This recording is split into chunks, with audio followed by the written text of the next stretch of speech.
श्री भागवत भगवान की है आरती, पापियों को पाप से है तारती। श्री भागवत भगवान की है आरती, पापियों को पाप से है तारती, पापियों को पाप से है तारती, पापियों को पाप से है तारती।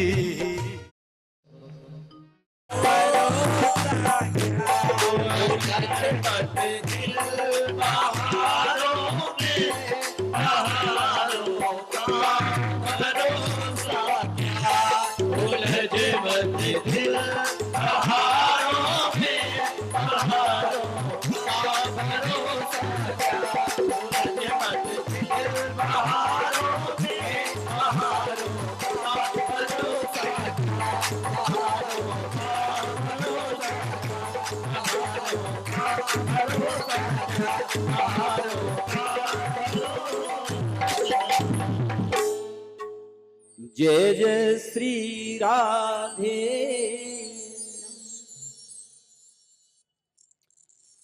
इस तरह समुद्र मंथन के द्वारा देवताओं को भगवान ने अमर कर दिया। बलि को मूर्छित कर दिया था वज्र प्रहार करके, सारे दैत्य हार गए, बलि मरणासन्न हो गए। बलि के गुरु शुक्राचार्य जी पहुंचे बलि के पास और संजीवनी औषधि से जो है उनको जिला दिया।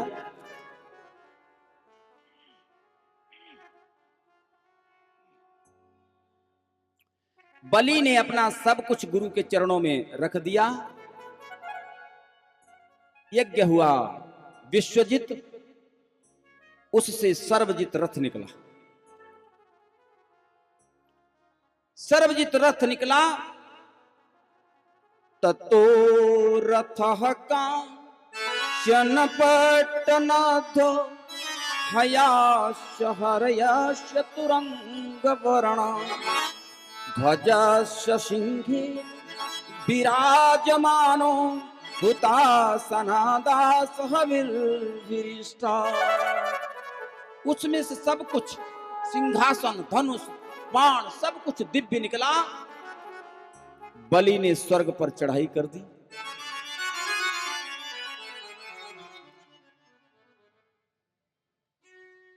सब कुछ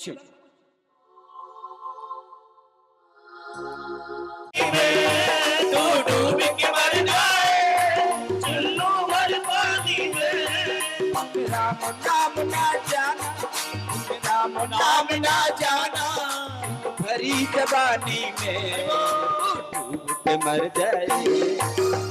भर पानी में डूब के मर जाए, चुल्लू भर पानी में डूब के मर जाए, चुल्लू भर पानी में डूब के मर जाए।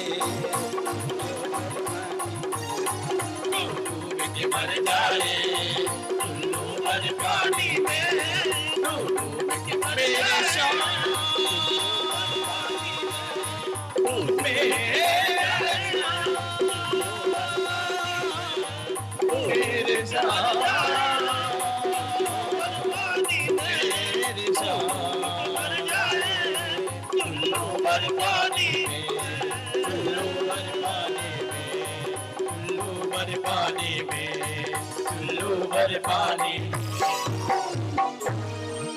जय जय श्री राधे।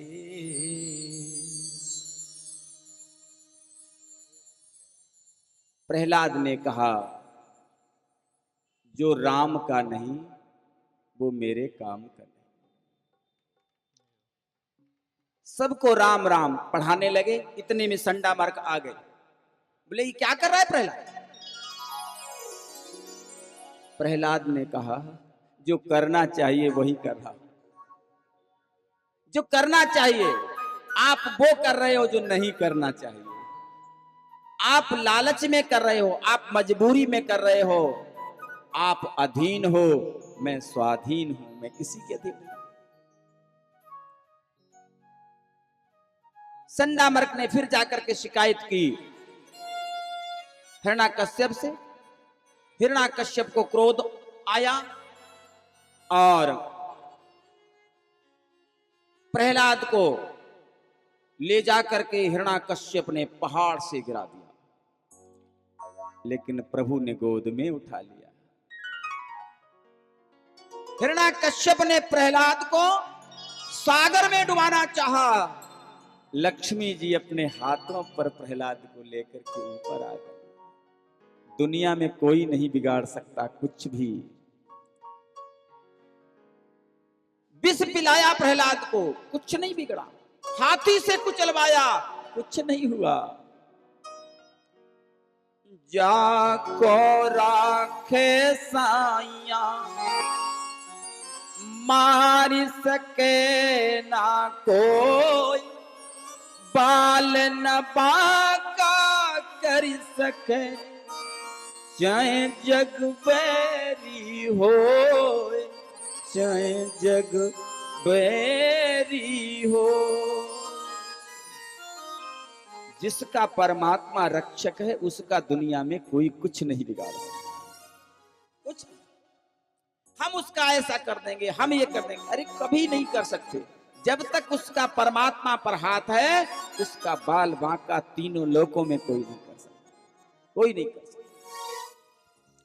प्रहलाद को सब कुछ किया, जब कुछ नहीं हुआ तो हिरण्याकश्यप अपनी बहन के पास गया, होलिका के पास, और बोला, होलिका सारे यत्न बेकार हो गए हैं, अब तुम ही एक आस हो। तुम्हारे पास एक ऐसा दुपट्टा है जिसे ओढ़ लो तो फिर अग्नि उसे जलाती नहीं है। उस दुपट्टे को तुम ओढ़ लेना, प्रहलाद को साथ में बिठा लेना, तुम बच जाओगी, प्रहलाद जल करके भस्म हो जाएगा। होलिका मान गई। हिरण्याकश्यप के यहां पहुंची होलिका, चिता तैयार कराई गई, होलिका और प्रहलाद को बिठाया गया। होलिका अपना पूरा दुपट्टा सर से ऊपर से सब लपेट करके बैठी। चिता में अग्नि प्रज्वलित की गई और जैसे ही जलते जलते अग्नि पास तक पहुंची, वैसे ही इतना बड़ा एक झोंका आया तूफान का कि जो दुपट्टा होलिका बहुत कस करके दबाए थी, ओढ़े थी, वो कितने टाइम निकल गया उसे भी नहीं पता लगा। उड़ा दुपट्टा और उड़ करके जहां प्रहलाद बैठे हुए थे, वो पूरा का पूरा दुपट्टा प्रहलाद के ऊपर, और आग हवा के द्वारा और तेज हो गई। दुपट्टा प्रहलाद के ऊपर और होलिका जलने लगी। होलिका भर भर करके जल गई और प्रहलाद उस चिता में से जीवित निकल आए। बोलो भक्त और भगवान की जय हो। जिसका भगवान रक्षक है, जिसका परमात्मा रक्षक है, उसको तीनों लोक में कोई नुकसान नहीं पहुंचा सकता, कुछ भी नहीं बिगाड़ सकता। ध्यान।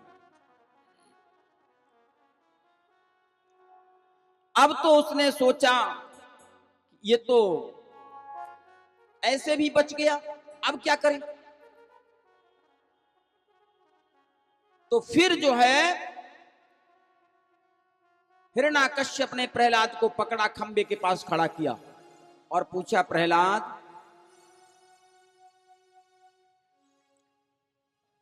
अब बताओ तुम्हारा राम कहां है। अभी तक तो हमने और लोगों से तुमको मरवाने का प्रयत्न किया, इसलिए तुम बच गए। प्रहलाद, मैं अजेय हूं, मुझे मारने वाला कोई नहीं है दुनिया में।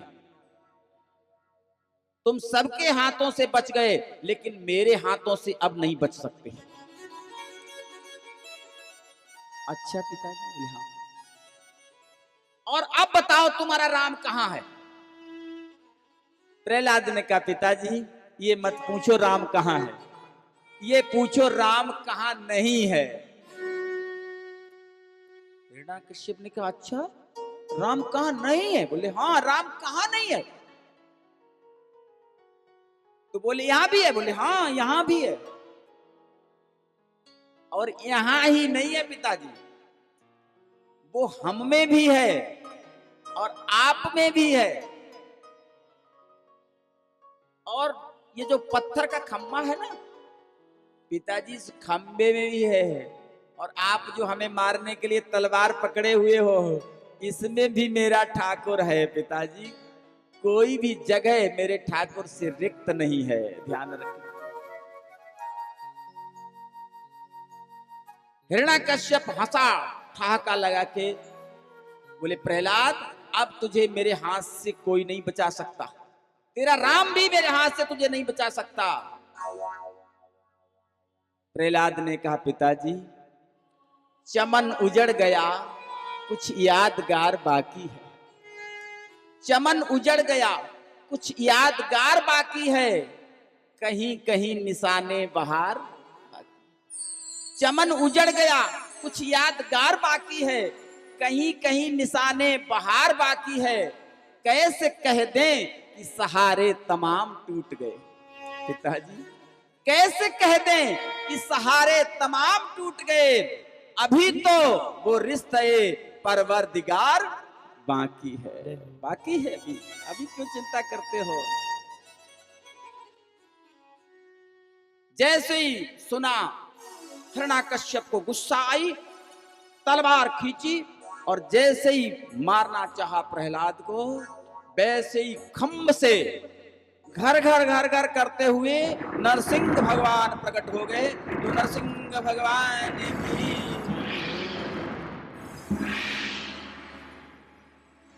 नरसिंह भगवान प्रकट हो गए। बड़े बड़े विशाल नाखून, बड़ी बड़ी दाढ़ी, जीभ निकाले।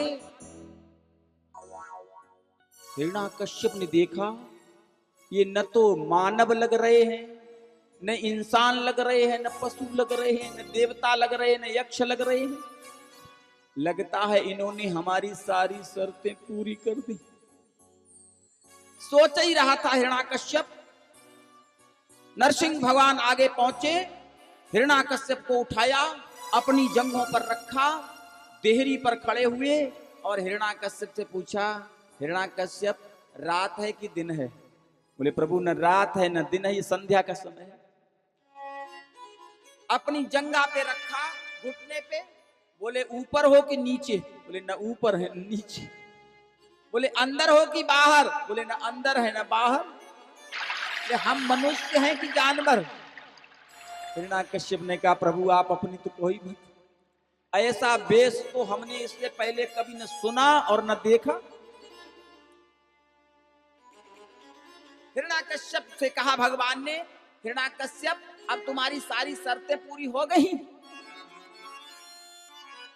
ऐसा कहते हुए नरसिंह भगवान ने हिरण्याकश्यप के पेट को अपने नाखूनों से फाड़ दिया और उसका वध कर दिया। बोलो नरसिंह भगवान की जय हो। विकराल वेश नरसिंह भगवान का।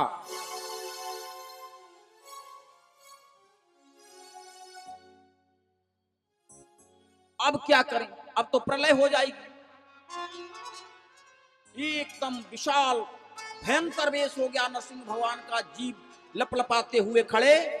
सारे लोगों ने समझ लिया अब इन्हें शांत करना किसी के बस की बात नहीं है, अब तो प्रलय हो जाएगी, अब तो प्रलय हो जाएगी। सारे देवता भाग करके पहुंचे। बोले कौन शांत कर सकता है? बोले अब तो एक ही शांत कर सकता है। व्यक्ति कितना भी खूंखार क्यों न हो, व्यक्ति कितना भी सख्त क्यों न हो, एक जगह ऐसी है जहां सख्त से सख्त व्यक्ति भी पस्त हो जाता है, और वो है पत्नी। कितना भी सख्त हो, कितना भी खूंखार हो, पत्नी के आगे पहुंचते ही सरेंडर एकदम। सब देवता भाग करके लक्ष्मी जी के पास गए। बोले लक्ष्मी जी बचा सकती हैं और कोई नहीं बचा सकता। लक्ष्मी जी शांत कर सकती हैं। सारे देवताओं ने लक्ष्मी जी से प्रार्थना की, मैया अब तुम ही बचा सकती हो और कोई नहीं बचा सकता, और कोई नहीं बचा सकता। लक्ष्मी जी ने कहा इतनी देर में, 1 मिनट में बचा देंगे, परेशान क्यों? देखो लक्ष्मी जी को और अहंकार, बोले अरे कितनी देर में, हमारे पहुंचते ही शांत हो जाएंगे, बिल्कुल चिंता ही मत करो। देवताओं ने कहा बस मां इतना ही कर दो, जल्दी से करो। एकदम मेकअप किया लक्ष्मी जी ने, और मेकअप करके सीधी, सुंदर तो लक्ष्मी जी है ही, बोले मेकअप और कर लें जल्दी में, पता नहीं शांत हुए ना हुए, कहीं धोखे से तो और चक्कर। तो मेकअप करके सीधे एकदम देवता पीछे पीछे, लक्ष्मी जी आगे आगे, बोले अभी 2 मिनट में शांत की दे रही, चिंता मत करो। और जैसे सामने पहुंची थोड़ी दूर पे, और जैसे ही नरसिंह भगवान ने अपना मुंह आगे किए थे प्रहलाद की तरफ, और ऐसे घुमा करके जैसी लक्ष्मी की तरफ देखा, तो लक्ष्मी जी कितनी समय भाग खड़ी हुई, देवताओं को भी नहीं पता लगा, भाग खड़ी हुई और सीधी हाथ पकड़ के घर में, बोले प्रभु अब तो हमारे ही प्राण बचना मुश्किल हो गया, समझाने तो शांत करना तो लग रहा, इन्हें तो कोई नहीं शांत कर सकता, ये तो रूप ही हमने कभी नहीं देखा। अब तो देवता बहुत परेशान, अब क्या करें? ध्यान आ गया, बोले ये तो बहुत गलत किया हमने। भगवान को अगर कोई शांत कर सकता है दुनिया में तो वो केवल भक्त है, और तीसरा कोई दुनिया में भगवान को शांत न कर सकता है और न प्रसन्न कर सकता है, केवल भक्त। सबने प्रहलाद से कहा प्रहलाद अब तुम ही हो जो प्रभु को शांत कर सकते हो, नहीं तो प्रलय होने वाला, प्रलय हो जाए। प्रहलाद एकदम भगवान के चरणों पे गिर पड़े। प्रभु ने एकदम प्रहलाद को अपनी गोद में उठा लिया, मुख चूमने लगे। भगवान ने कहा प्रहलाद मुझे क्षमा कर देना, मुझे तुम्हें बचाने में विलंब हो गया, इसलिए मैं तुमसे क्षमा चाहता हूं प्रहलाद, क्षमा चाहता। ऐसा दुनिया में कोई तुमने देखा?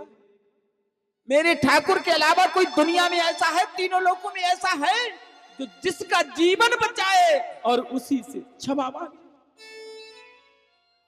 ये संसार तो एक कदम भी यदि आपके साथ चलेगा ना, पूरे हिंदुस्तान में गाएगा। जरा सा भी आपके साथ कोई कर देगा कुछ कार्य, ढिंडोरा पीट देगा, आपको जीने नहीं देगा। और कितने हम गद्दार हैं, कितने धोखेबाज हैं, कितने गिर गए हैं, जो ठाकुर हमारी हर तरह रक्षा करता है,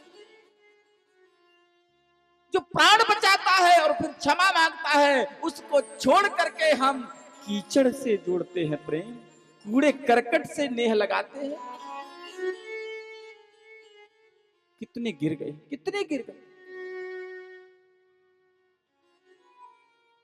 देखो क्या नहीं उसने दिया। कभी कभी आप कहते हैं घर पे जाते हैं, अरे आज तो हम बिल्कुल बाल बाल बच गए। बोलो ऐसा होता जीवन में? आज तो हम बाल बाल बच गए। किसने बचाया? बोलो बाल बाल कौन था बचाने वाला?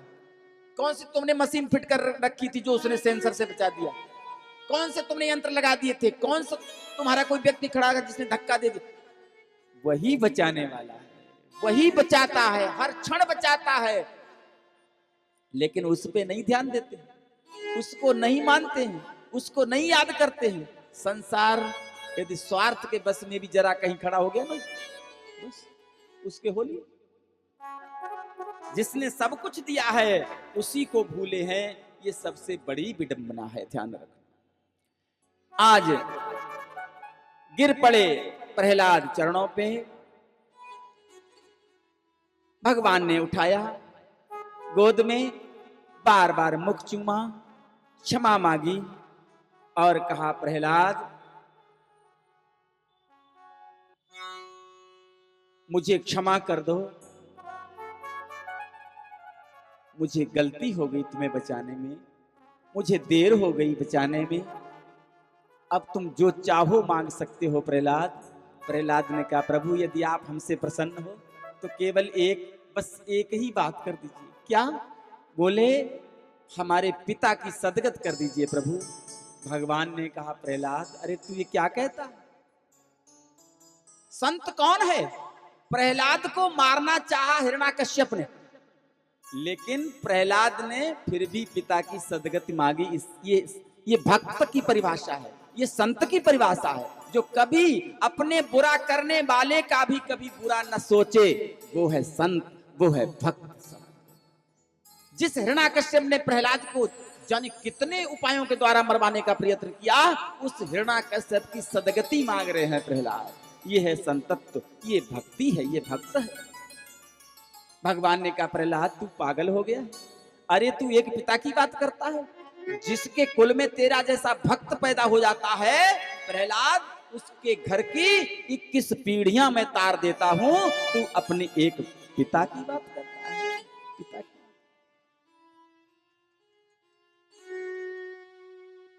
इस तरह भगवान ने प्रहलाद का उद्धार किया, हिरण्याकश्यप का वध किया। अब श्री सुखदेव जी भगवान कहते हैं परीक्षित जी महाराज, अब हम तुम्हें गज की कथा सुनाने जा रहे हैं। परीक्षित जी, एक गज था, वो वरुण नाम का एक उद्यान था, उसी में एक बड़ा भारी सरोवर था, जो त्रकूट पर्वत के अंदर था। उस सरोवर में वो गजेंद्र जो था, वो जल पीने आया करता था। उसके डर से सारे वन के जितने भी जीव थे वो सब डरते थे। तत्रे कदा तद गिरिकाननाश्रय करेणु वीरवारण यूथ पश्चरन् सकंटकान कीचक वेणु वेत्रवद विशाल गुलमं परुजन वनस्पति। वो इतना उसका भय था, इसका उतना आतंक था। यद गंध मात्रा दुरयो गजेन्द्रा व्याघ्रा दयो व्याल मृगा शखंगा महोरगाश्चापि भयादि द्रवंत शगोर कृष्णा शरवाश्च मर्या। जितने भी जो वन के जीव जंतु थे, सब उसके डर से भाग जाया करते थे, सब उसके डर से पास नहीं आते थे। प्रतिदिन जल पीने जाया करता था। एक दिन पहुंचा जल पीने, और जैसे ही पैर को जल में डाला, वैसे ही ग्रह ने पकड़ लिया, खींचने लगा। गज अपनी तरफ खींचे, ग्रह अपनी तरफ खींचे। महाराज, कई सालों तक ये खेल चलता रहा। कुछ दिन तो उसके जो साथ आए थे बच्चे उसके, और उसकी जो हथनी और जो बच्चे थे हाथी के, वो सब लगे रहे कि छुड़ा लें। लेकिन जब नहीं छूटा तो उन्होंने कहा अब हम क्या करें, अब जब नहीं छूट रहे हैं तो मरो। चले गए। हमने क्या कहा था उस दिन? इंतजार थोड़ा ही समय होगा, सेवा थोड़ा ही समय होगी।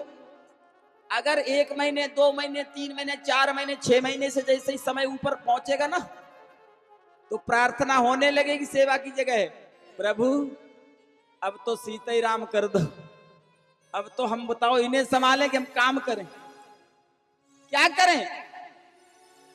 कोई नहीं यहां किसी का है, स्वार्थ का रिश्ता है सारे संसार में, ध्यान रखना। और कोई गज नहीं है, और कोई हथनियां नहीं है, और कोई बच्चे नहीं है। ये तो कथा का संदेश है। गज हैं हम, और ये सब संबंधी हमारे इष्ट मित्र परिवार, यही सब उनके बच्चे, हथनियां, ये सब है, पति पत्नी। जब गज थोड़े दिन इंतजार किया, सब चले गए। ऐसे थोड़े दिन लोग इंतजार करते हैं, बोले अब तो प्रभु सीताराम हो जाए, अब तो जिनका सहा नहीं जाता, अब नहीं सेवा हो पाएगी, समझ लो। छोड़ के चले गए। अकेला गज लड़ता रहा। कैसे लड़े वो जल का जीव, ये थल का जीव। खींचते खींचते अंदर ले गया ग्रह और रह गया केवल सूढ़। जरा सी जब रह गई, सोचा अब कोई बचाने वाला नहीं है मेरे ठाकुर के अलावा।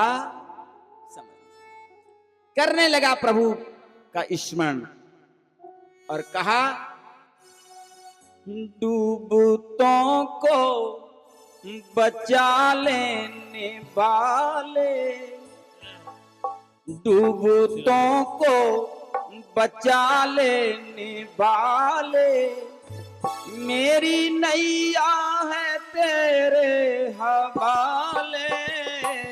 डूबतों को बचा लेने वाले, मेरी नैया है तेरे हवाले। डूबतों को बचा लेने वाले, मेरी नैया है तेरे हवाले। डूबतों को बचा लेने वाले।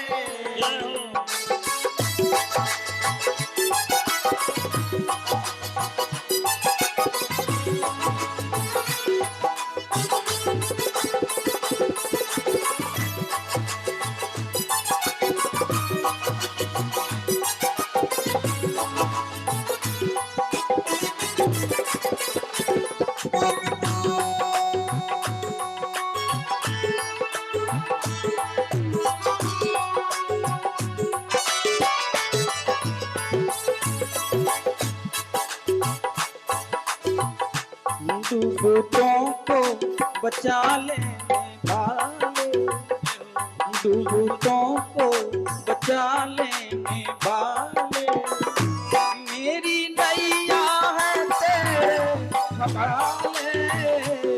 डूबतों को बचा लेने वाले, मेरी नैया है तेरे हवाले। डूबतों को बचा लेने वाले।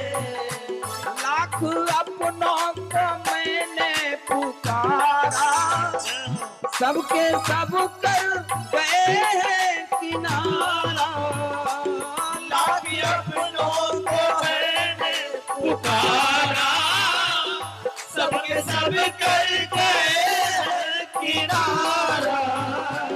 हमको देता न कोई दिखाई, सिर्फ तेरा है हमको सहारा। हमको देता है कोई दिखाई, सिर्फ है तेरा सहारा। कौन तुम बिन भंवर से निकाले, कौन तुम बिन खबर से निकाले। कौन तुम बिन भंवर से निकाले, कौन तुम बिन खबर से निकाले। मेरी नैया है तेरे हवाले। डूबतों को बचा लेने वाले, मेरी नैया है तेरे हवाले। डूबतों को बचा लेने वाले।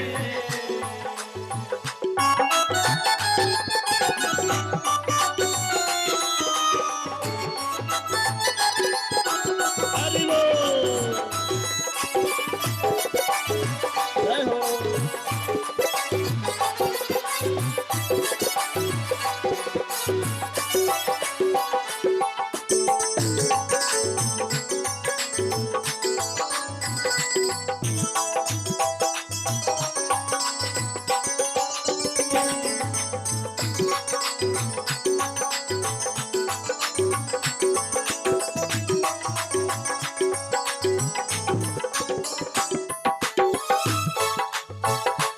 जिस समय तू बचाने पे आए, अब से भी बचा कर दिखाए। जिस समय तू बचाने पे आए, अब से भी बचा कर दिखाए। जिसमें